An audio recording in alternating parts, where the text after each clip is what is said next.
وَإِذَا تُتْلَىٰ عَلَيْهِمْ آيَاتُنَا بَيِّنَاتٍ، کسی زبردست آیت ہے اللہ بیان کرتا ہے، دیکھو،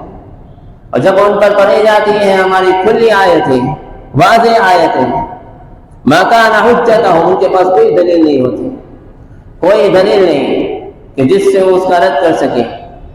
بلکہ کہتے ہیں إِلَّا أَنْ قَالُوا ائْتُوا بِآبَائِنَا إِن كُنتُمْ صَادِقِينَ، تم کہتے ہو کہ مرنے کے بعد زندہ ہونا ہے،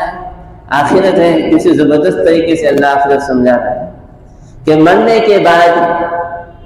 زندہ ہونا ہے، تو ہمارے جو پردادے باپ دادا سب جو مر چکے ہیں ان کو اٹھا کر لے آؤ ہمارے سامنے، مشاہدے پر یقین ہے، اپنے مشاہدے، یہ تو پھر کیا ہوا، اپنے مشاہدے پر ایمان لانا۔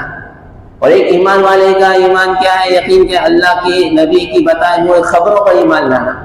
اگر حال میں تمہارے سامنے زندہ ہو کر نہیں آ رہے تو اس کا یہ مطلب تو نہیں ہے کہ آخرت نہیں، جیسے کہ موت کو تم مانتے ہو اور موت کا وقت مقرر ہے، تو اب حال میں موت نہیں آ رہی تو اس کا مطلب یہ ہے کہ موت نہیں آئے گی۔